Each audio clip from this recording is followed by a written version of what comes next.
High guys, good morning, welcome back to my channel. আশা রাখি তোমরা সবাই ভালো আছো। আমি বেশ ভালো আছি। এই দেখো সকাল সকাল ব্লগটা শুরু করলাম। সকাল না, এখন 9টা বাজে। নারকেল গাছ ছাড়ানো না, কয়েকটা ডাব হয়েছে আর সেই ডাবগুলোকেই বিক্রি করা হচ্ছে, ঘরের জন্যও রাখা হবে, সঙ্গে নারকেল থাকলে নারকেল পাড়া হবে। আর যখনই নারকেল গাছটা কাটা হয়, দেখেছো কাকগুলো, অর্থাৎ নারকেল গাছে ওদের বাসা থাকে। এবার যদিও বাসা ছিল না, আর আমি ভীষণ রাগ করি ওদের বাসা ভেঙে দিলে।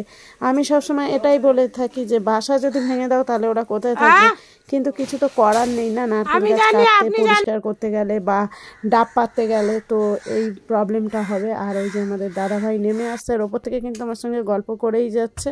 ওনাদের হ্যাবিট হয়ে গেছে। এই দেখো সর্বপরিমাণ ডাবের সংখ্যা। আর ফ্রেন্ডস দেখো, বাজার আজকে আমাদের অনেক সকাল সকাল হয়ে গেছিলো। আমি ঘুমাচ্ছিলাম আর তোমাদের দাদাভাই তখন বাজার করে নিয়ে এসছে। এই যে রুই মাছ নিয়ে এসছে, আবার দেখো কি নিয়ে এসছে। আর তোমার দাদাভাইয়ের কথা শুনে এই যে চিংড়ি মাছগুলো জানো তো ভীষণভাবে লাফাচ্ছিল। আমি যখন খুলেছি, তোমার দাদাভাই বলে কি বেছে বেছে কয়েকটা জলে রাখো। আর আমি হাসছিলাম আর মাথা গরমে বলছিলাম, হ্যাঁ আমি বাচ্চা মেয়ে তো, এখন চিংড়ি মাছ নিয়ে খেলবো। কারণ কি জানো তো, আজকে আমার একটা ইম্পর্টেন্ট জায়গায় যাওয়ার দরকার এবং সেখানে বেশ কিছু সময় লাগবে। আর আমি এসে তারপরেই রান্না করব। আমি এই যে ভিডিওটা না, এটা বেলা 9টা বাজে, আর আমার সেখানে 9টা 15-র মধ্যে পৌঁছাতে হবে এবং টাইমলি পৌঁছাতে হবে। আর সেখানে হচ্ছে কতটা সময় লাগবে, খুব কম হলেও 2 ঘন্টা সময় লাগবে। তো সেই কারণে আমি সবজিগুলো গুছিয়ে নিয়েছিলাম, ভেবেছিলাম সকাল সকাল রান্না করব। কিন্তু সত্যি কথা বলতে আমার না বেশ কয়েকদিন ধরে একদম ঘুম ভাঙছে না।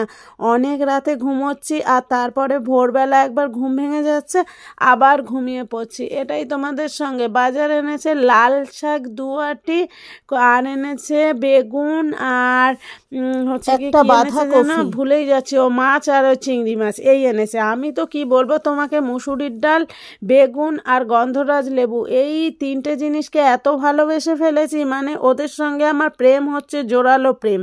তো যাক গিয়ে তারপরে এই দেখো রান্না হয়ে গেল। কি রান্না করব আমি একদমই বুঝতে পারছিলাম না, মানে প্রচণ্ড নার্ভাস লাগছিল। ওখান দিয়ে ফিরে এলাম, এসে একটা দিদিভাই এসেছিলো, দিদিভাইয়ের সঙ্গে চা খেলাম।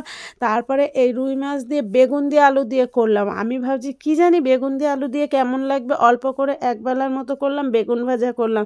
তারপরে তোমাদের দাদাভাই আর ছেলেকে খেতে দিচ্ছিলাম, আর খেতে দিতে দিতে ওরা কি বলছে একটু শোনো। আমি এতগুলো 2টো আইডি, পেজ, ইউটিউব, কোনো জায়গায় ঠিক মতো আমি কাজ করতে পারছি না। ডাবগুলো খেয়ে যাবে, ঠিক আছে? কি হয়েছে? চিন্তা করো, ডাবগুলোর মুখ ছাড়ানো, সেটাও নাকি আমাকে কাটতে হবে।